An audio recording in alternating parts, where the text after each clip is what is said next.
Yo, go on, where you don't know this is your boy Spice the Far Right, Mr. Bashment, the Wild West Indian, and you're checking out the history of me. Now, the reason for me doing this video is because a few people hit me up a couple of weeks ago and they told me that I don't talk to the people enough. You know, they don't really see me doing enough commentary. You know, I'm not really a camera kind of person all the time unless I really have to be. But I'm just taking this time out to give people a little bit of history about who I am um, and what I'm doing. I might break this up into like five different groups, you know, um, life, culture, fashion, food, you know, and we're gonna start off with the introduction, which is just about me. So we're gonna break this down in four more parts after this. The start of it, I started writing music when I was about 11 years old. My grandfather was a calypso ska musician that wrote music and became successful at what he did. You know, actually did shows in Carnegie Hall. Apollo was known as one of the first uh, West Indian artists to come to America and really, you know, go big. Um, Coming up, a lot of the times he used to try to show me a lot about music as far as um, playing the piano, playing the guitar, whatever have you. You know, just try to used to really try to show me how to do these things and try to, you know, put me in tune with music. But at that time, you know, you a kid, you're running around, you want to do your own thing. So I never really had the chance. I never took the time to sit down and see what he was saying at that time. You know, my time came much later, you know, which unfortunately he passed by the time my time came to really reach my musical peak and understand what it is that I really wanted to do. But before getting into that, you know, my first love was DJing. You know, I used to get on my mother um, turntables that she had. I wasn't even built for scratch. You know, you remember your mother little simple turntables back in the days. Take that. I used to mash up my mother needles and scratch up her records on them things. Looking at DJs like Jazzy Jeff and Red Alert and Kid Capri. You know what I mean? And these guys, and I wanted to be like these guys and do that. And then Juice came out. Juice came out, and it was a problem. Because the funny thing about Juice is, now when I sit down and think about it, you know, I really love my mom because my mom was so pop culture before I even understood that she was, you know, what she was on, you know.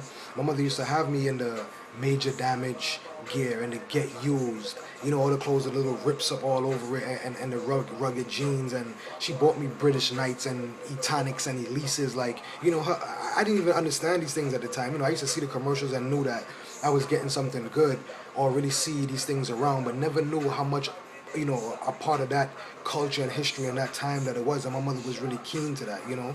So take that into the whole Juice scenario. When the movie Juice came out, she actually got that movie on VHS, I'll never forget it, and give it to me as a tool to see how friends can be, how they can turn on you. You know, she was trying to show me a point.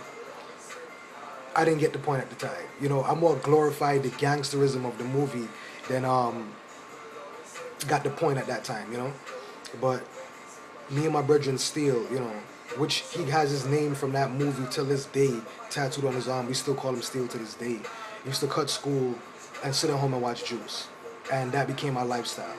Me and my brethren Steele, Karan, Billy, and my boy Sheldon. And we would cut school some days, man. Sit at home, watch Juice, puff a little of the green, you know what I mean, and really get into that whole mode, getting that whole character of what we see on the screen. I love Tupac. You know what I mean? At that time, I was just like any other boy. You know what I mean? I wanted that thug life written on my stomach like that. You know what I mean? I was really feeling Pac because he was a revolutionary soldier. And as a kid growing up, I always had that fire in me for revolution, but I just never knew where to guide it and how to mold it. I just always had this wildfire, you know? So I always liked Pac, man.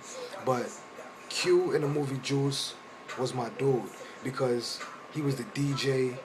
He had one of my most memorable scenes in that movie is when he had all the kicks lined up and he was sitting in his room with his little brother and he was going through all the kicks until he found the right one for the right day.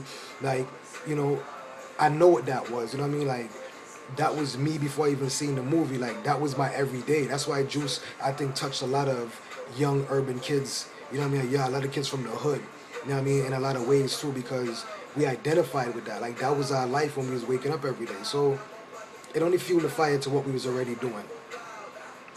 until it until my brethren Steele, his character fits Steele from Juice so much, he's got that name stuck to him, like it's tattooed to him, till this day, So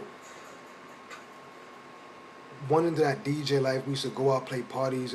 We end up getting a legit set going out and playing parties, and me still messing around with music, recording on tapes. You know what I mean? Recording from using my 45 vinyls. That's the little small records for y'all that don't know. Those are called 45s. We used to take the 45s, flip it on the other side, and get what they call a version, which is the instrumental. Get the instrumentals, put that on one side of my turntable, throw my TDK 90-minute tape in the tape deck, and I would be recording from that turntable to the tape deck. You know what I mean? Like, I really got a chance.